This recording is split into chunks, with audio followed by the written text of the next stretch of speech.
À Gardonne, nous rencontrons Étienne Roux, animateur à l'éveil sonore pour la petite enfance.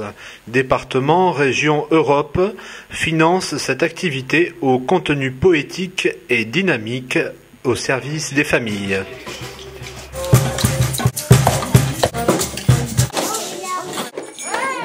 Alors Étienne Roux, il y a quelque chose d'ineffable ce matin, j'assiste à quelque chose d'extraordinaire. C'est... Merde, faudrait que je fasse avec mes questions quand même. Parce que là, j'ai quand même préparé les questions. Attendez, je me le fais. Voilà. Alors, il y a quelque chose d'ineffable quand même ce matin, en assistant pour la première fois d'un œil extérieur à ce qui se passe. Il y a quelque chose d'ineffable qui se passe. Et pour vous, quelle est l'importance de ce que vous faites? L'importance, c'est de donner à l'enfant l'envie de créer, l'envie d'imaginer, de s'amuser. Il y a la notion de plaisir dans cet atelier surtout. Et donc par le son, c'est un merveilleux outil en fait qu'on propose aux enfants. Et voilà, par le son, on peut développer vraiment des notions de plaisir et à bientôt. Et voilà, donc voilà, la notion de plaisir avant tout, moi c'est vrai. Est-ce que l'enfant a l'oreille au départ? Voilà, c'est ça, il n'y a pas de don pour être musicien. Voilà, pour ma version, bien sûr, après certains diront le contraire. Moi, je pense qu'il n'y a pas de don et que tout commence dès la naissance, voire même dans le ventre de la mère.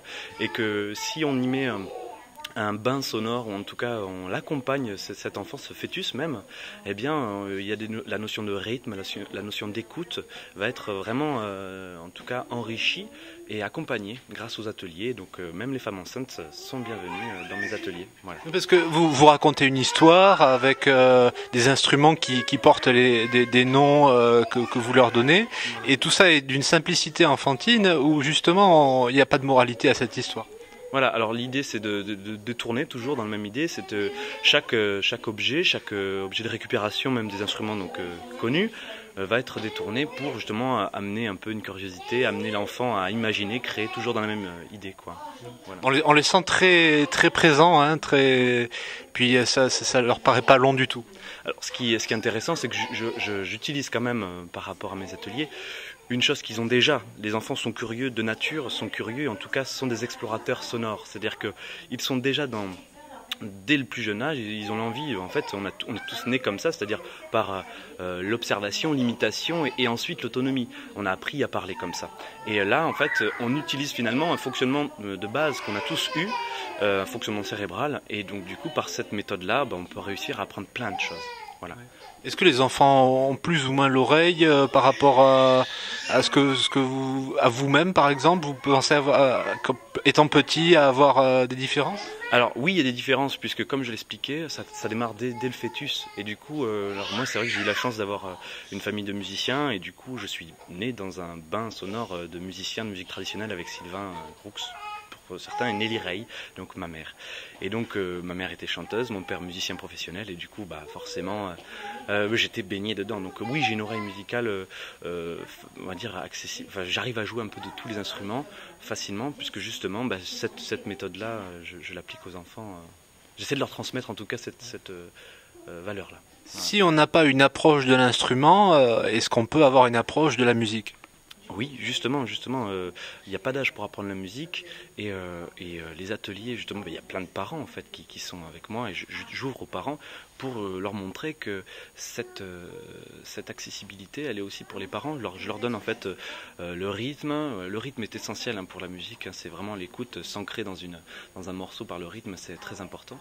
Et du coup, voilà, c'est leur montrer aussi que je m'embrouille un petit peu, mais voilà, par le rythme, on donne l'accès à plein de choses. Voilà. Oui, c'est-à-dire que si on a une approche de l'instrument, par le jeu, souvent on apprend très vite à avoir une envie, une passion peut-être pour la musique après. Voilà, c'est ça, par le jeu, voilà, on va essayer de détourner on va dire le processus d'appréhension de la musique. On ne va pas commencer par le solfège, et bon, surtout à cet âge-là, et on va commencer surtout par, on va dire, enfin voilà, s'amuser avec les matières sonores et justement commencer par d'abord par écouter et faire, et ensuite peut-être par la suite lire.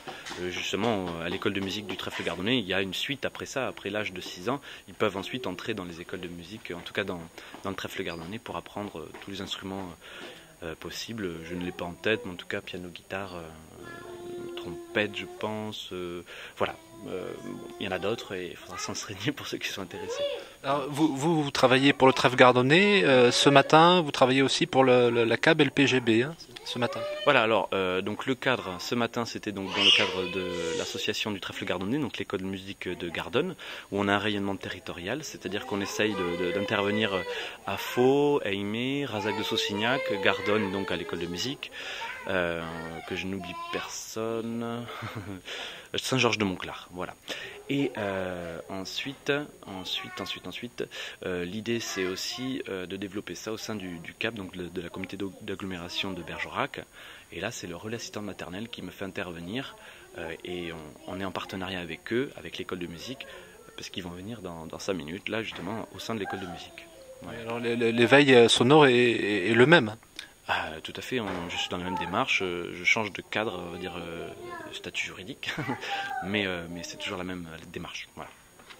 Alors est-ce que le premier instrument, c'est pas la bouche? C'est le corps. C'est le corps, alors oui, la bouche dans le sens où bien sûr tout passe par la bouche au début, et donc du coup oui, on va dire que c'est par l'imitation. Donc si on lui parle pas, voilà, lui il va observer ce qui se passe autour de lui. Donc la première chose, c'est vrai que c'est tout le stade buccal et donc le stade oral aussi. Voilà, donc il y a tout un processus de l'enfance qui passe par la bouche. Oui. Donc en fait, avoir un jouet, ne serait-ce qu'une petite voiture, et puis des fois ça démarre. Ah oui, voilà, par le jeu, on le voit de suite, hein, de toute façon en crèche, à la maison, voilà. Du moment que les enfants, on va dire, pas forcément de les sursolliciter avec plein de choses, hein, même avec un rien, ils arrivent à faire plein de choses. Une table, une chaise, ils sont déjà dans l'exploration. Donc c'est juste les encourager, les accompagner, à leur dire voilà, vous êtes dans la bonne voie, l'exploration sonore est partout, et voilà.